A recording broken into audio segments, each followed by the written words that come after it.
welcome to this Changeboard webinar, How to Build Your Online Recruitment Strategy. My name's Mary Appleton and I'm Changeboard's Deputy Editor here in the UK. We're delighted to be joined here today by James Purvis, Head of Talent Acquisition at CERN, who's going to be talking about the challenges he faced when implementing his online recruitment strategy. And he'll be offering his tips to use technology and social media effectively. Before we begin, we'd just like to run through a few guidelines.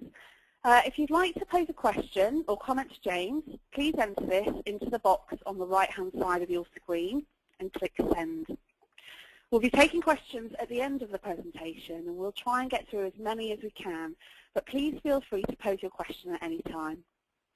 We'll also be running a live Twitter feed throughout, so be sure to credit your tweets with the hashtag #NetYourTalent.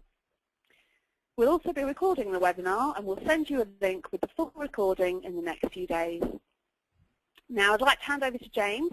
James has over 20 years experience working with web-based solutions and technologies. He made the move from IT to HR in 2007 to implement CERN's HR strategy. Over to you, James. Thank you very much, Mary. And first of all, thank you to everybody out there who's joining in the UK and abroad. I know that we've all in recruitment got very, very busy agendas, so I'm really grateful that you could take, half an hour out of your very busy agenda to join me. Hopefully it's going to be time or an investment that you'll find value in, and it's a very ambitious title there, How to Build Your Online Recruitment Strategy. I'm certainly no guru in this, but we've been working in this area a little while, and hopefully by just delving into exactly what we've done, what works, what doesn't work, errors, mistakes, hopefully at the end of this webinar you've really got some valuable input and messages and ideas that you can take back to your company and organization. So first of all, where are we starting from? I'm sure you've seen these jokes going around the internet, about corporate recruitment. So we're an in-house team here at CERN, and yeah, what do our friends think we do? Hold parties all the time. What do our parents think we do? Or put up help wanted signs indoors. Society, what do they think we do? Well, they think we've got the easiest jobs on earth. The applicants, I'm sure they think we're just looking at what their Facebook and social media imprints are all the time. We often think we're the superheroes, but a bit like the physicists searching for the Higgs bosons here at CERN, I think our job is very, very challenging indeed. We are ultimately searching for that golden needle in a haystack.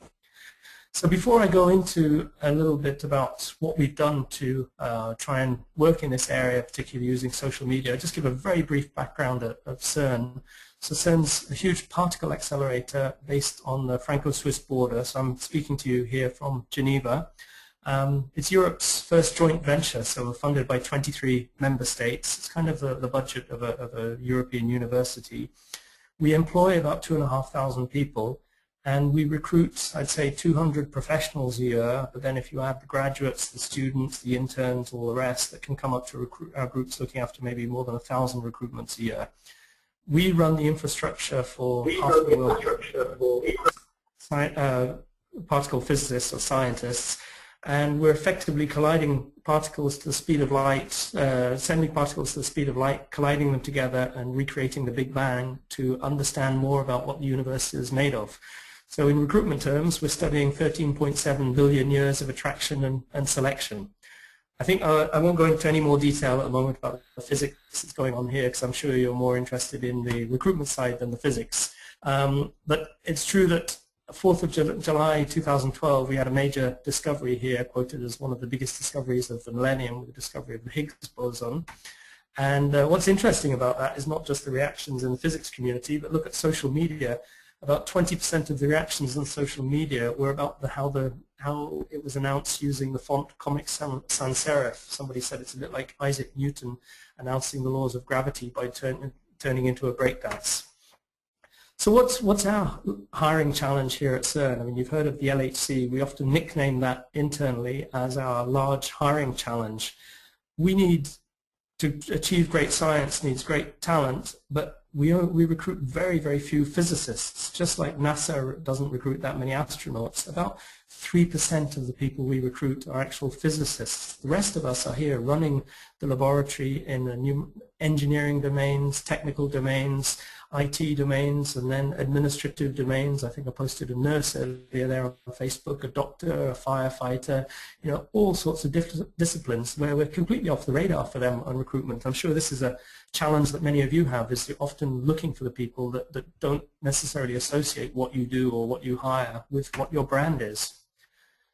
And I wonder if any of you feel you're a little bit in this situation as well. Certainly if you come and visit CERN, it's a great place to work. There is a real buzz about working here.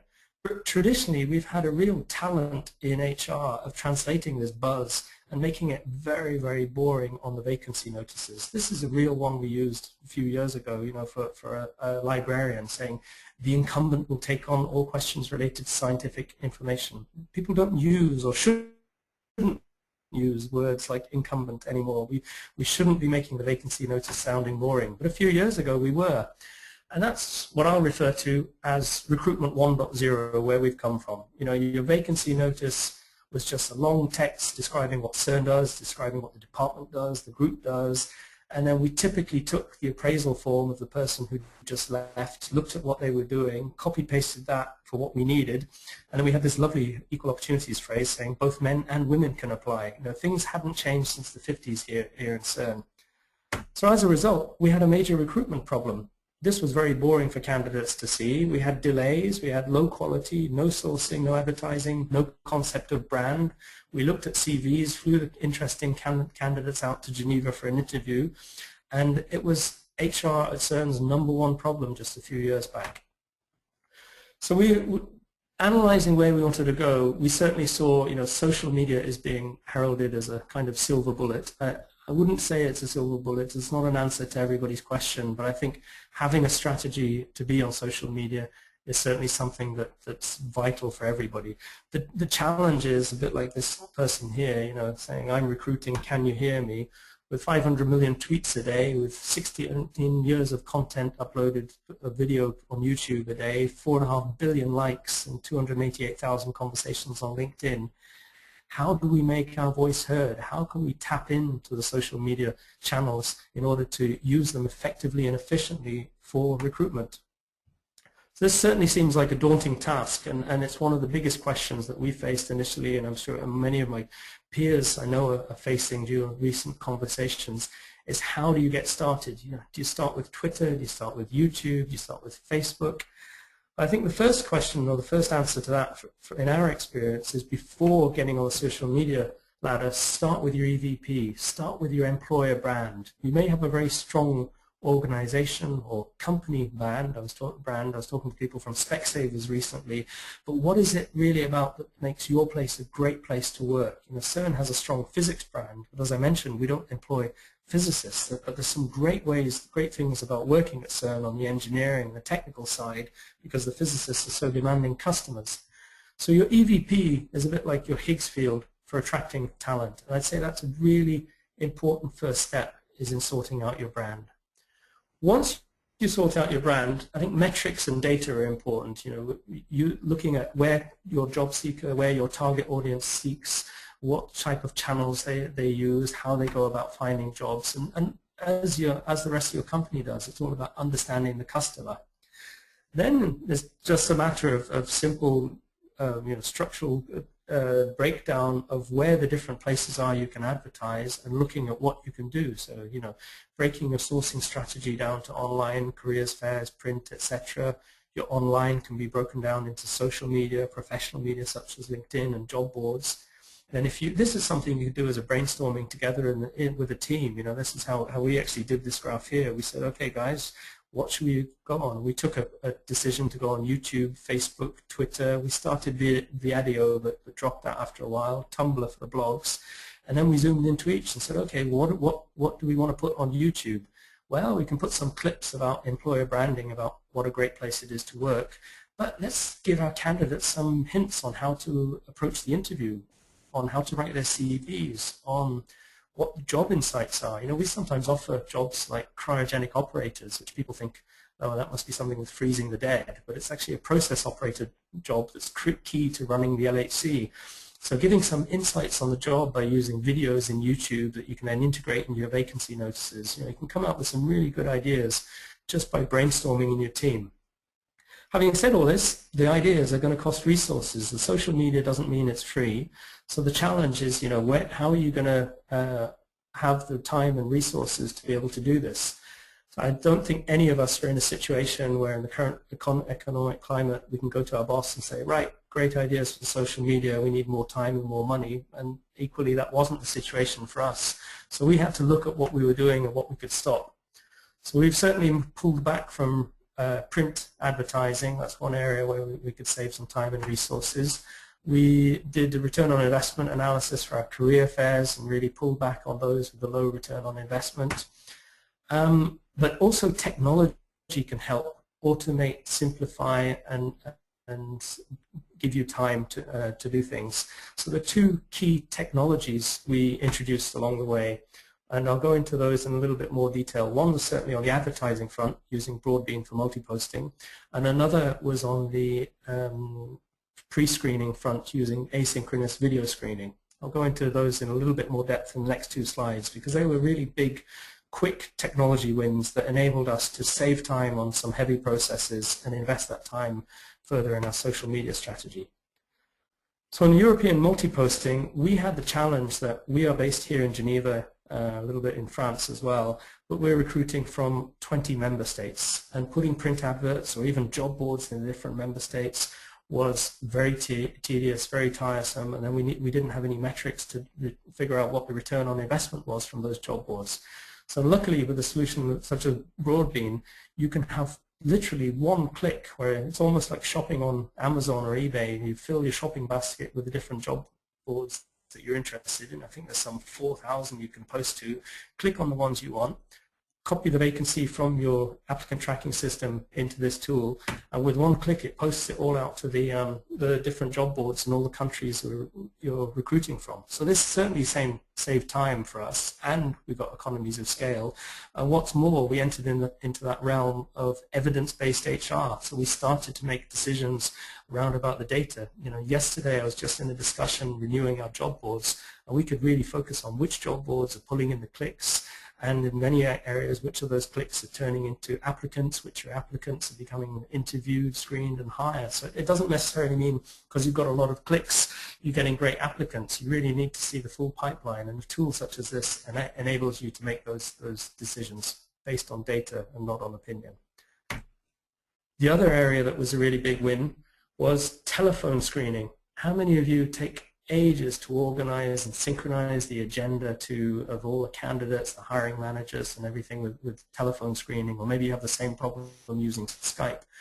Well, using an asynchronous web interviewing technique, that allows us to work with the hiring manager and say, okay, what are the top 4 or 5 questions that if you could ask the candidate, they'll give answers to, that would allow you to decide if that candidate should then go on to the next level, typically be brought to interview. So here we can set up in less than a couple of minutes. We use a system called Sonru. A couple of minutes we can set up the questions. We dispatch it out to the candidates. They've got a week to answer, so they can decide whether they answer at home, in the office, in the library, when they answer.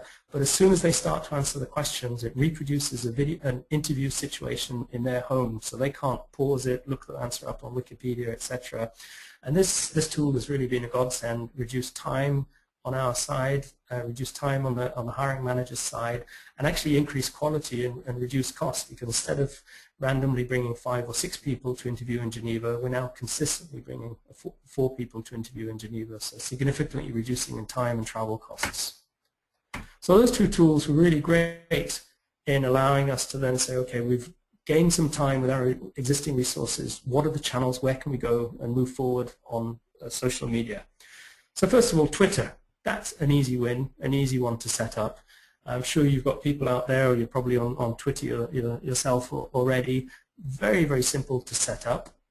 Don't set it up in the name of an employer in your company, otherwise when that employer leaves, so does the account. So you maybe want to set up a generic email account that belongs to several of you, and then set the Twitter account up in that name. It's not so much about followers. You don't have to use Twitter to try and get loads and loads of followers. What Twitter really does is increase your visibility on Google and improve your search engine optimization. So one of the things with Twitter, you see that search there on Google, electronics engineer job Geneva.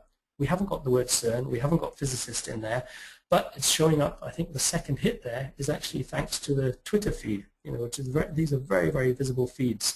And something like Broadbean automatically posts your job out to Twitter in any case. So these are very quick wins. YouTube, I think it was Einstein, we have to get some Einstein quotes in here from CERN. He said, if I can't picture it, I can't understand it. So it's true that video is the most popular media on the net there. We saw this one of Charlie Bit My Finger going viral, Gangnam Style going viral, or even a few people driving around in a CERN car and rapping in the LHC tunnel. I think got more than 7 million hits there. Definitely worth considering. It's easy to set up a YouTube channel. My kids at the age of 9 and 11 both seem to set up YouTube channels and are sharing videos of their hobbies with their friends. So if they can do it, we can do it. The question is more what level of content we're going to have, how we're going to use the content, etc. And then finally, Facebook. So Facebook it's almost like a platform in itself. It is a platform in itself. I've got this odd picture here of ITV News. There's a bit of a story behind this picture. Those of you probably know that the web originated from CERN, and Robert Cailliau, who was the co-founder or co-inventor with Tim Berners-Lee, he gave this picture to me a couple of years ago, and he said, James, what's the world coming to? He said, look, the web's been demoted. Facebook has become more important than the web, because you can see the Facebook URL is much more bigger and bold than the normal web URLs. And it's true, Facebook in itself is becoming a platform more important than traditional websites. So with that in mind, I'm going to delve a little bit more into Facebook for the next few slides on the presentation. But before delving into Facebook, I'd just like to throw it back to perhaps poll the audience and see where you are on your Facebook strategy. So I'll pass over to Mary, perhaps.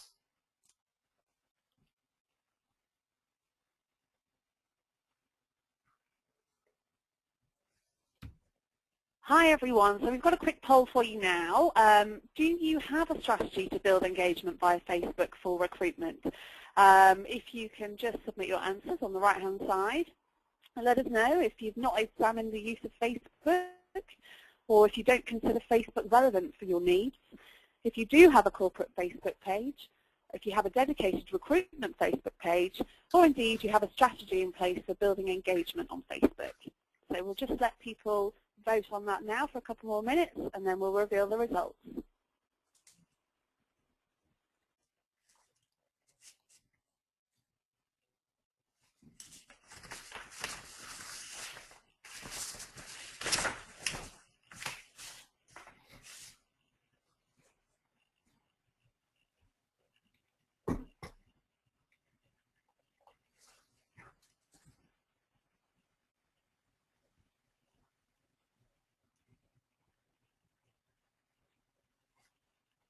Couple more seconds to get your answers in, and then we'll reveal the results.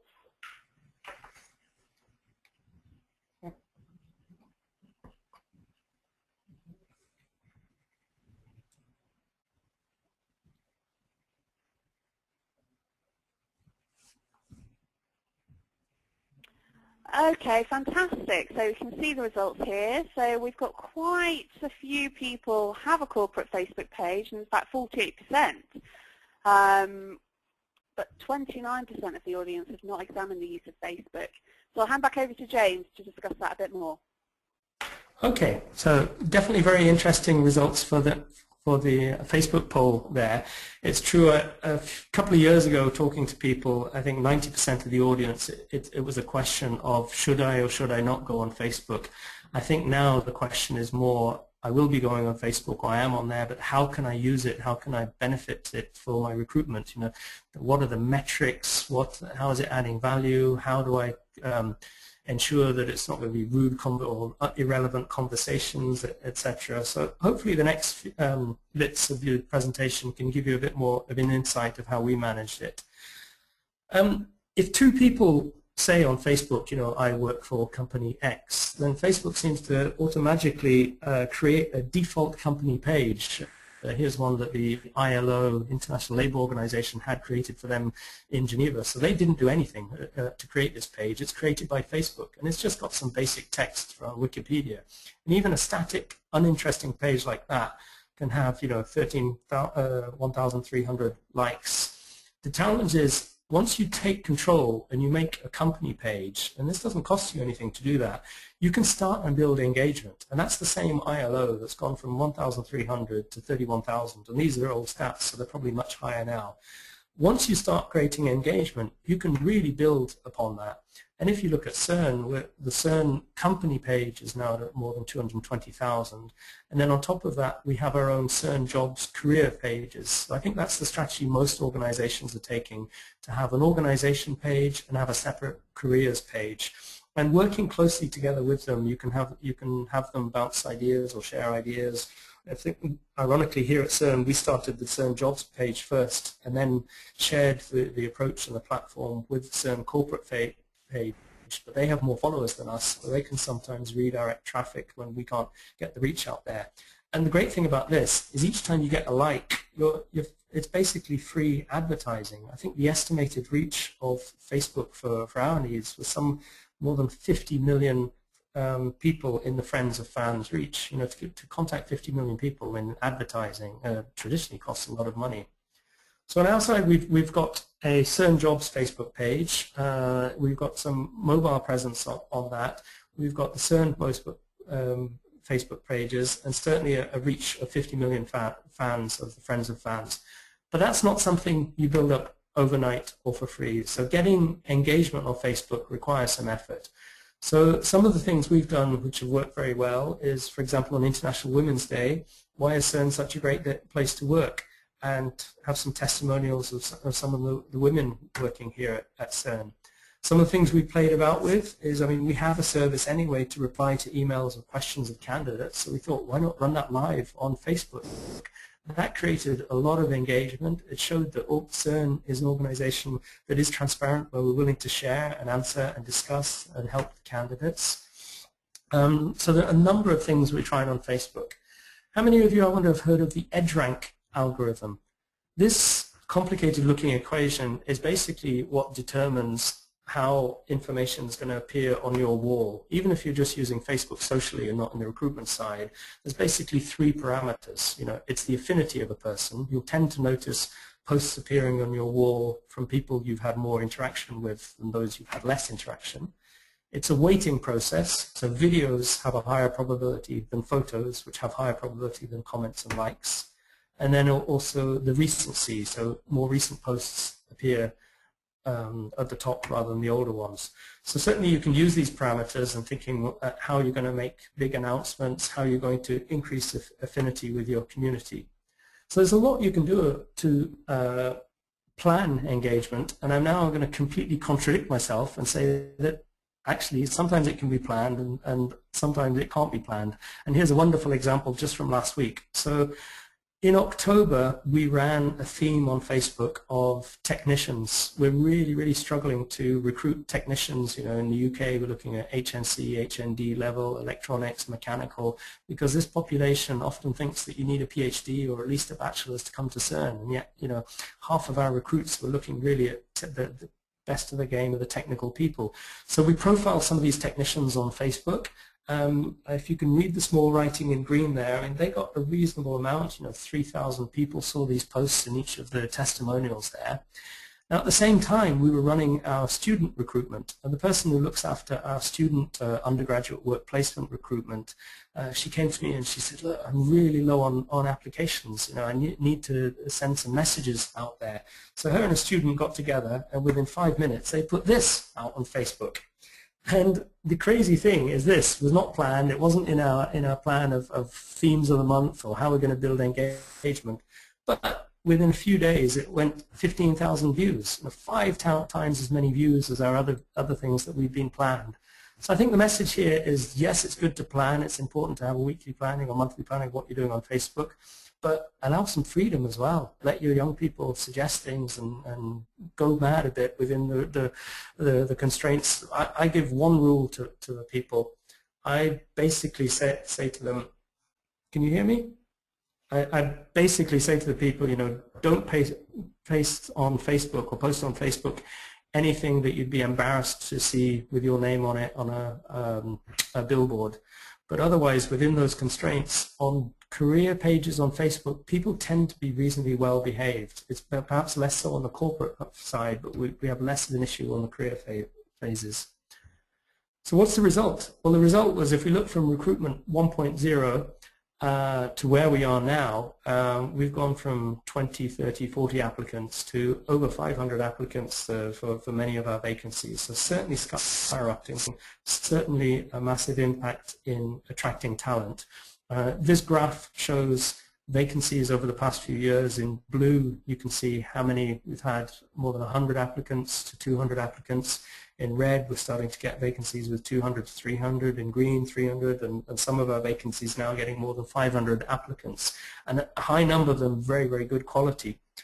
The challenge is, if your ATS is a bit like this donkey, or if you haven't changed your processes and you're just recruiting the same way as you used to do, maybe you have a scalability issue with your processes. So it's certainly one of the areas we're looking now. It's how can we have more efficient processes for recruiting so that we still keeping the candidate experience, so that it's a very positive experience for the candidate. Last year we had 40,000 applicants for 200 posts. So that's 39,800 applicants that we have to say no to. And I still want to keep the engagement and interest for those candidates in case we need them in a future state. So where we are at the moment, we've certainly got our EVP implemented. Our vacancies are more marketing, saying, what's the challenge you're looking for. We've introduced a competency model, so we're specifically talking about the requirements of people, a much better equal opportunity statement. We've got multiple posting in place. We've got sourcing and advertising through Broadbean. We've got our asynchronous web screening, presence on the big social media channels. Now a challenge dealing with volume, but also the question is, if we're there now, what's next? A lot of conferences, I think, like to try and invite people to predict the future, what the next big technology is. I'm not a fan of that. I think it's very, very hard to predict what the future is. But what I can share with you are certainly some of the trends that we are looking at. I think in looking at all of these trends, it's key to keep in mind, what does your hiring manager want? And at the end of the day, they want they want excellence, they want the recruit to be delivered timely, and they want it at low cost. I've seen some nice adverts for this. You can have things good, cheap, and fast. You can pick any two. Good service, cheap won't be fast. Good service, fast won't be cheap. And fast service, cheap won't be good. And we're often faced with this dilemma in recruitment. But it's important to keep in mind, what does your hiring manager want? With that in mind, where have we come from and where are we going? Well, if we say recruitment 1.0 was filling a need, 2.0 was having an employer branding and getting a presence on social media, I think where we're looking at 3.0 here at CERN is we're looking at developing referrals. Social media, if you like, is referrals on steroids. It's a big, massive referral network out there. So definitely referral is a very fertile ground and something that I'd be keeping my eyes on and looking and investing in. We're also looking at implementing more proactive sourcing. And mobile, I think mobile is like Facebook. It's no longer a question of should I become mobile, but it's how am I going to go mobile. 31% of Google searches that contain the word jobs come from a mobile device. So just dipping into some of these, what are we looking at? I don't know if any of you have played with the new Facebook graph search. It's extremely powerful, and I'll give you an example of that in a minute. But social referral, it has this magic of getting the right message to the right people at the right time. I posted something on my personal Facebook in August where, I don't know if you know, in EasyJet you often book a flight. I booked some flights to Egypt about a year ago, and as the date approached, instead of going up in price, for obvious reasons, they went down in price. So from the original 300 francs I paid, they went down to 100 francs. Amazingly, EasyJet just reimbursed the difference. I was very surprised to learn Article 26 of the EasyJet Terms and Conditions. So I posted that on Facebook, and here's somebody a few days later who's not even on Facebook themselves, but had heard through a referral of a referral, about EasyJet and managed to get a reimbursement themselves. Referral networks, I think, is going to be very powerful in the job area, and there are some real strong contenders out there: Rollpoint, CareerFi, JobVite, Social Referral. Got some interesting approaches with rewards, gamification, and some great metrics. So it's definitely one to keep the eyes on. We're starting to enter it there with looking at something called Equipia, which will allow people not just to see the job that they're applying for, but also who they'd actually be working with. And then the idea of using that is people are not only making a decision to join to do a set of tasks, but to join and meet and work with a set of collaborators. And hopefully those collaborators can also promote that job and build on the referral network. Proactive sourcing. I mentioned the Facebook graph search. It's incredibly powerful. Here I did a small example. Technicians who like skiing and live in Norway. Sorry, technicians who live in Norway and like skiing.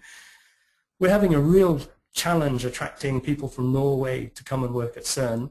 And we don't pay the same salaries as the oil industry. They've got very good social conditions, etc. So the Norwegians, I think, win hands down on all front, perhaps except for the size of the mountains, which are unbeatable by the Alps.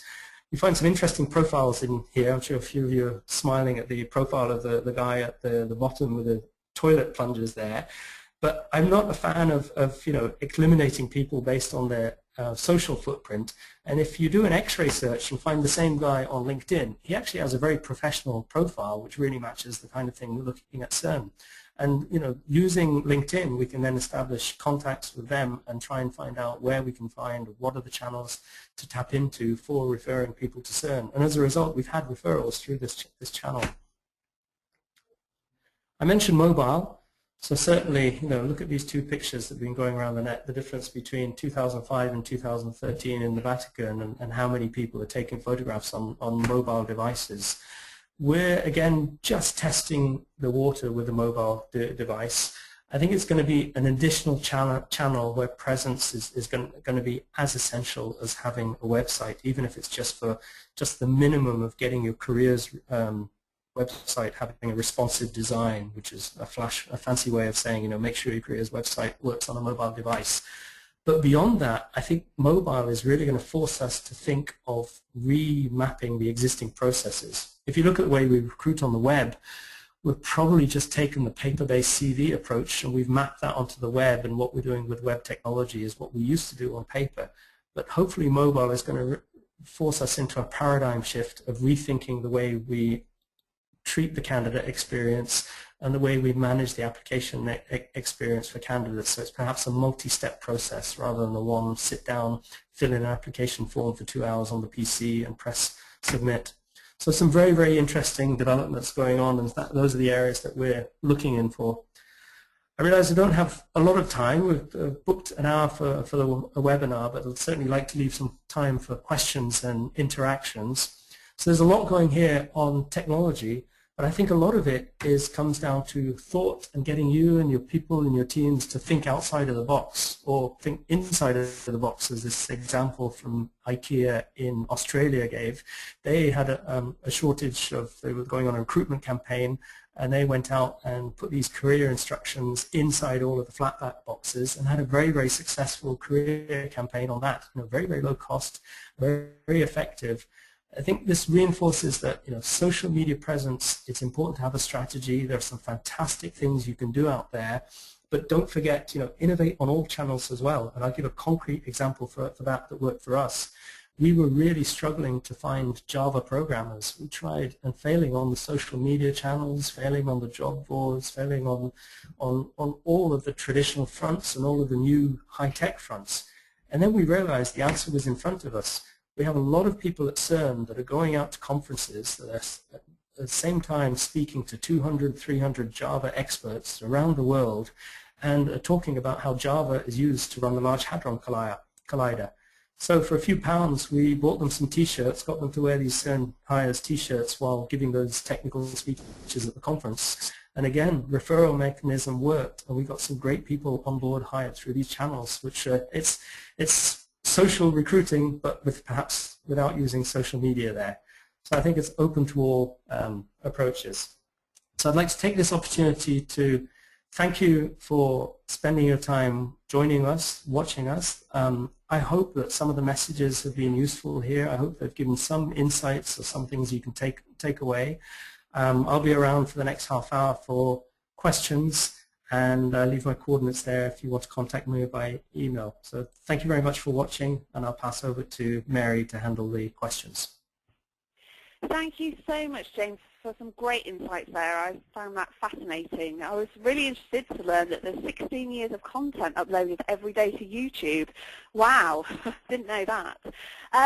Loved hearing also about your Facebook campaign to find technicians and getting the younger people to, bring in their ideas and how much that triples the likes, etc. So anyway, we've had some questions come through, which is fantastic. So I'll just go through those, and if in the meantime, if anyone has any questions, please do post them in the questions tab, and we'll try to get through as many as we can. So James, Ian asks, how do you deal with corporate concerns about ownership of digital and branding issues?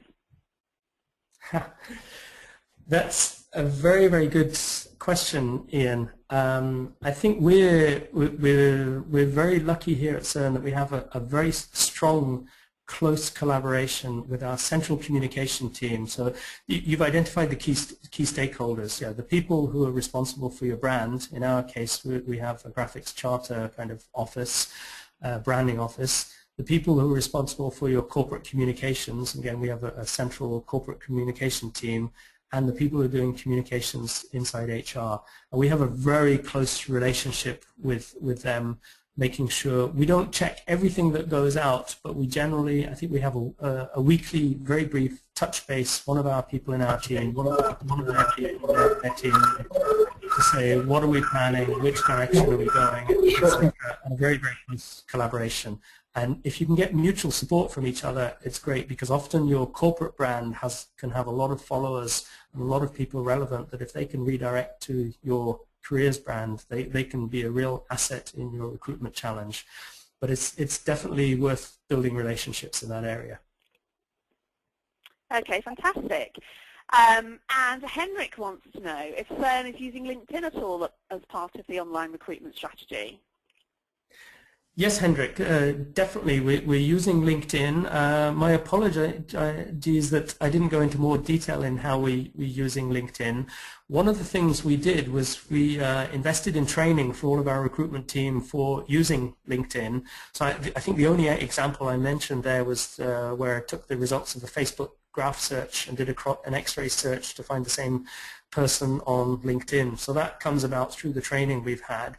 We've got basic licenses for our recruiters for LinkedIn, the really cheap ones, what are they, $20, $50 a month or something like that, so they can buy a few emails, because the training has showed us ways of having to not necessarily purchase the full corporate license. So we haven't gone for a recruiter license, and we haven't paid for the corporate pages there. Part of I'm not saying that what we're doing is relevant to everybody, but part of it is we're focusing a lot on technicians and blue-collar workers, and a lot of that community isn't necessarily on LinkedIn.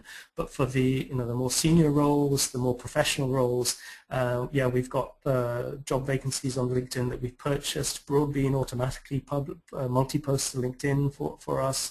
So it's a very, very successful channel for recruiting on the white-collar and the professional vacancies.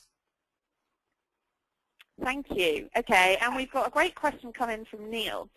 Neil says, how do you ensure you respond to candidates on social media in a timely manner?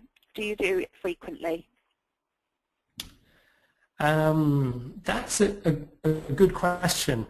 We have somebody who's certainly responding to the emails, but that's not your question. On the social media, the Facebook account is shared amongst several of us. So actually several of us receive alerts, and we generally organize it on a shift basis of, okay, who's going to monitor, who's going to look at Facebook at the moment. It's nobody's full-time job, and the goal is that it doesn't become anybody's full-time job. But generally, each week we'll rotate around who's looking at them. Timely, what is timely? It's certainly not replying within the minute or within the seconds, but our goal is that candidates, on our email, our goal is that candidates get a reply within 3 days. I'd say on the social media, we're trying to get it within 1 day that we have candidates replying. So generally, also, they're replying to thread. We don't have an open wall policy, so the candidate just can't go to CERN jobs and post what they want. What they can post is in reply to a theme or in a question that's asked, or in a Facebook live chat, etc. So they're quite well within boundary conditions. I'm trying to look for the English word of encadré, as you'd say in French. But basically, we're rotating it around the team, and it's generally replies within a context of the themes and the posts that we've put out there. Okay, great. And on Facebook again, Rob asks, have you done anything specific to drive up edge rank on Facebook? Rob's been told recently that this is a consistent challenge with Facebook, specifically around careers pages, due to their low affinity. Yes, so what we're trying to do on Facebook there is, I think the worst a careers Facebook page can do is just publish job ads and nothing else, and it's too easy to just publish your job ads, and Broadbean automatically publishes your job ads, but people are not going to like your Facebook page just to listen to your job ads. So you have to drive interesting content and find interesting content. Some of the things that we found worked were posing questions and sending and creating enigmas and challenges, and enigmas tend to get shared and things like that. So it's definitely a challenge out there. It's definitely worth thinking, why would people come and visit this Facebook page? And again, if you can work in collaboration with your corporate communications and some of the things they can do, they can also redirect traffic. And people often talk about this as an off-the-wall strategy, because what you're writing on Facebook is on the wall, but you want to promote Facebook as a channel when you're off the wall. So all of our recruiters, myself included, we all have a link to our Facebook in our email signature. On the website, we're going to drive people to Facebook if they want the interactive live chat. So using your website and other mediums to drive traffic to Facebook and making sure it's clear, what information is going to be on your website, what's these things that's going to be on your Facebook channels, etc. So you've got a clear strategy for each. Okay, great. And something related to that's actually just come in. How important is traditional media in raising awareness of a company Facebook page, particularly at the beginning? Asks Miles. When you say traditional media, yes, print. Print advertising, yeah. Yeah, we dropped down on, or we've stopped using print advertisements in the big newspapers and journals and things like that. But actually, we've printed a lot of flyers, a lot of brochures, a lot of postcards, and so on. The cheapest one, the massive quick win we had recently, because these are absolutely peanuts to produce, is bookmarks. So until Kindle completely takes over and gets rid of paper books forever, we've got very, very small bookmarks that are great for going on a recruitment exhibition because they can fit in your briefcase, and those redirect traffic to our Facebook pages. So we do actually use print media to redirect and promote the fact that we've got Facebook and YouTube and things like that. Okay, great. And obviously having this online recruitment strategy, you mentioned needing a good ATS to handle the increased applications flowing from it. Richard is asking, what are the main requirements of this? What works well or doesn't work so well in your ATS? I think the challenge for the ATS is certainly, if you're successful in social, you're going to be successful in bringing in volume, but you're still looking for that needle in a haystack. If we've gone from 30 applicants to 500, it doesn't mean that we've had the same ratio increase in the quality of the applicants there or the relevance of the applicants. So it's getting your ATS to give a positive candidate experience, but maybe have job vacancy relevant questions very early on. So if a particular position requires finite element mathematics, determine if the people have got those relevant skills very, very early on before you ask them to fill out their date of birth, their personal details, their CV and all the rest. So I think it's really having a kind of funnel approach supported by ATSs. And I'm glad to see a lot of ATSs are going that way as well. And as I mentioned, mobile will force us to rethink that. You know, if we want applicants to be able to do one-click apply via the LinkedIn profile on a mobile device, we at the other end need to make sure that we've got something that can automatically see whether they're relevant or whether they're not relevant, and direct the right applicants to the right jobs. So I think applicant tracking systems are looking at this area. And we're probably sitting on some great functionality that we haven't yet exploited. So I'm not blaming the ATS in itself, but blaming perhaps how we've mapped our traditional HR processes from paper onto the web, and whereas mobile and social is forcing us to rethink how to do this. I mean, if you speak to people like Bill Ballman, he'll even say, you know, get rid of your ATS and do your whole recruitment and selection on Facebook. And I think he has some successful case studies that he's actually done out there on it. Great. And talking of success then, is there a way that you're monitoring the return on investment delivered by social media, asks Rob. Not to the Swiss franc level, but certainly it's Facebook itself provides an incredible amount of metrics, so we can see the number of referrals coming in there. Broadbean as well provides a huge amount of metrics, and we are also surveying the candidates regularly, the successful ones, to find out where they're finding the information from, how they found out about CERN, where they're coming in. We know we don't rely on people filling in forms when they apply saying where do you hear about this job. You shouldn't need to ask that anymore, because the click-through streams on the web can provide that sort of information. So it's definitely something we're monitoring all the time. But with fixed resources, as a non-commercial organization, we're not drilling down to saying, right, our return on investment and hire is X number of pounds, but we're certainly monitoring the metrics of which is the job boards, which is the social areas to invest, which is one of the reasons why we moved away from Viadio, for example, after having tried that. Okay, great. We've got so many questions coming in, James. Thank you very much for answering all of these. We've got some great questions coming in. Cheryl says, some organisations may have sensitivities with activists or something looking to jeopardise them. How can a company protect themselves if they can't control what people put onto their Facebook page or their Twitter feed? I think that's a really good question, and I think there's some real known case studies. I think Nestle and Greenpeace were one example a couple of years ago, where you have to be very, very careful with, or there's a nice case study of maybe how not to respond there. It's definitely a concern. I'm going to say, fortunately for us in the recruitment world, it's more of a concern for your corporate Facebook pages than your recruitment Facebook pages. Candidates, potential candidates and so on, tend to behave themselves very well and actually tend to tell off other people amongst the community, or bring them in line to behave themselves. So we definitely had these theoretical concerns early on. I mean, I think there are activists on any organization. You know, there are big movements thinking that CERN switching on the LHC was going to create black holes and things like that. So we certainly had the same fears about black holes and people posting those videos on Facebook here.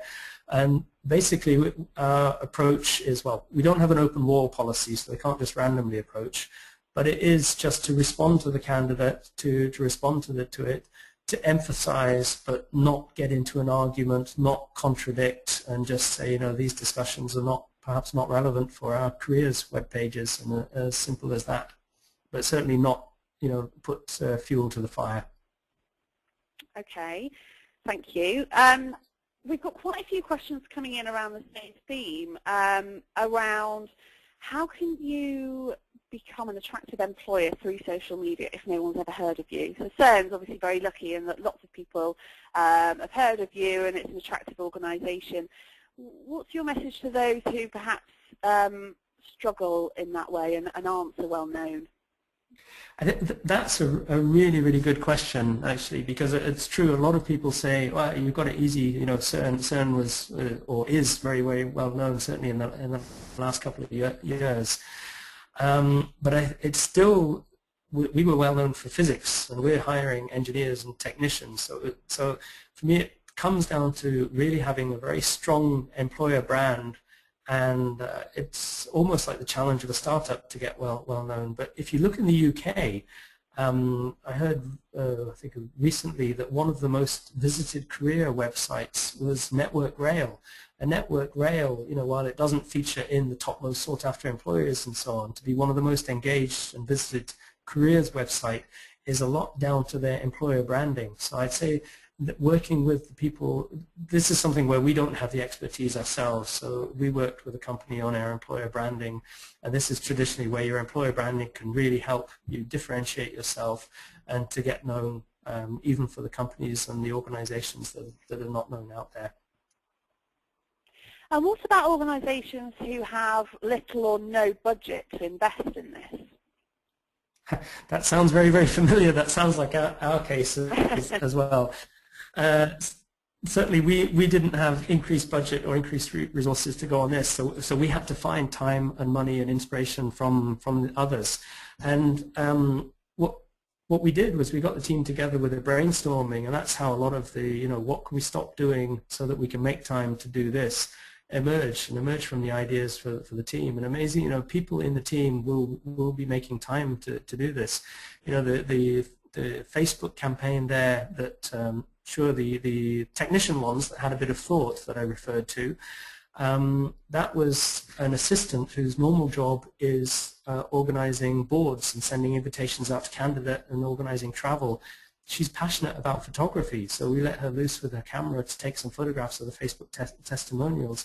Then the other one where you haven't replied yet, and the baby face that almost went viral, that's another assistant there that doesn't have the photography but had a friend who was a student, and together over half an hour coffee break they put that together on Facebook. So sometimes these things, the people themselves are so interested in working and being a part of. If you can tap into the resources and what the team want to do, you can really do this on a shoestring budget.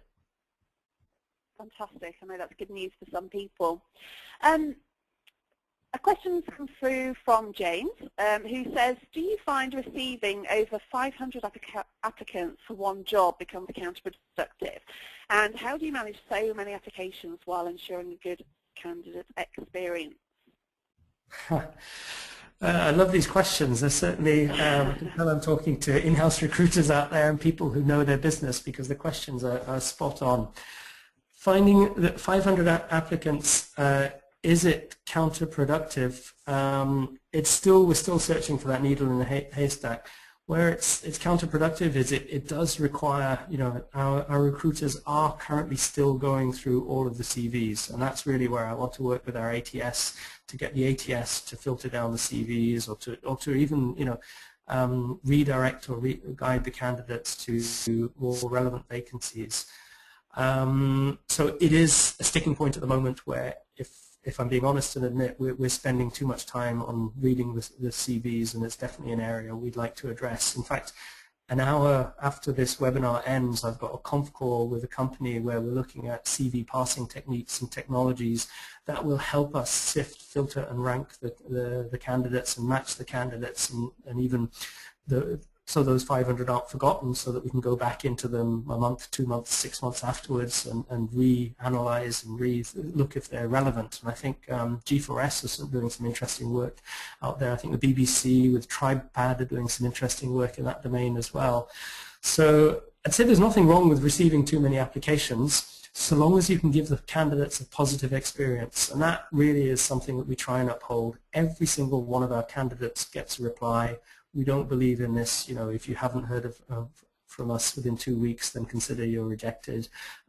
We do use the ATS to give personalized but automated replies. And as the candidate experience gets closer to the interview, for example, the video interview, we really give them a bit more pointers of why they're not going on to the next stage. And then each of the candidates that actually come for a physical interview, if they're not selected, we phone them and give them feedback. So it's a challenge to maintain the resources and the life of everybody to do that, but uphold the candidate experience. And yeah, we're really looking at how our ATS can help us handle volume, because we have to be able to handle it. Absolutely. Okay. And moving on from the recruitment side then, Mike would like to know, do CERN use any social media platforms as part of their onboarding program?